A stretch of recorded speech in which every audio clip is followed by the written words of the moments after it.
రాజధాని ఎటువంటిది చేయని అని చెప్పేసి ఉన్న రాజధాని రాష్ట్రానికి 5 సంవత్సరాలు పరిపాలన చేశారు. ఒకసారి విశాఖపట్నం విషయాన్ని కూడా వద్దాం. విశాఖపట్నాన్ని పూర్తిగా అభివృద్ధి చేస్తామని చెప్పి ఖరాఖండిగా మేనిఫెస్టోలో కూడా అంశంపై ప్రస్తావించింది. ఒకసారి అంశం మాట్లాడే ముందు విజయలక్ష్మి గారి దగ్గరికి ఒకసారి వెళ్దాం.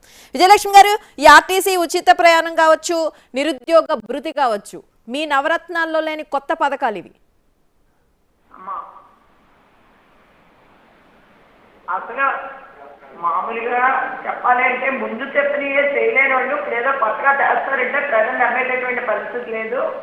ఏదైతే జగన్మోహన్ రెడ్డి గారు చెప్పారో అన్ని ఖచ్చితంగా చేసి చూపించండి. ఆయన చంద్రబాబు నాయుడు గారి టైంలో జన్మభూమి కమిటీలో వాళ్ళు ఎవరిని సెలెక్ట్ చేస్తే వాళ్ళే పూర్తి అవినీతి పుడుతుందని తెలిసింది. ఇవాళ జన్మభూమి కమిటీలో చంద్రబాబు నాయుడు గారిని నమ్మేటటువంటి పరిస్థితిలో లేదు. ఇవాళ ప్రతి ఇంట ముంగిటికి సంక్షేమాలు వచ్చినాయి. రాజశేఖర రెడ్డి గారి ప్రభుత్వంలోనే ఆరోగ్యశ్రీ వంటి మహత్తరమైనటువంటి పథకాలు వచ్చినాయి. అవన్నీ చంద్రబాబు నాయుడు గారికి ఎందుకు తక్కువైనటువంటి పథకాలు పెట్టాలని ఇవాళ ప్రజల ఆరోగ్యం గురించి ఆలోచించాలనేటటువంటి ఆలోచన రోజు చంద్రబాబు నాయుడు గారికి లేదు.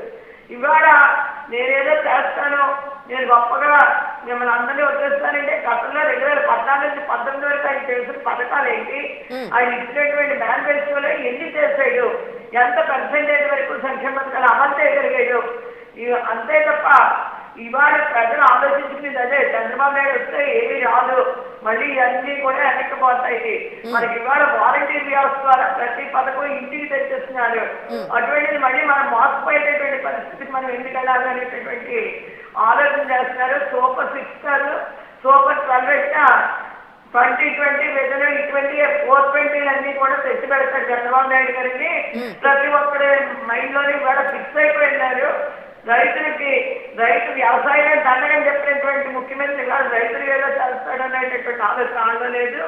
రైతు భరోసా కింద ఏదైతే చేస్తాడో ఖచ్చితంగా జగన్మోహన్ రెడ్డి గారు చేసి చూపించారు. ఇవాళ ఆర్టికల్ పెట్టారు అంటే అగ్రికల్చర్ స్లాబ్స్ ఇవన్నీను అవన్నీ కూడా రైతులకు ఉపయోగపడే చేసేది కాబట్టి రైతులు కూడా జగన్మోహన్ రెడ్డి గారిని నమ్ముతున్నారు. వ్యవసాయం దండగన్నాడు, వ్యవసాయం రైతులు కాల్చి చెందినటువంటి కాల్చి జగన్మోహన్ రెడ్డి.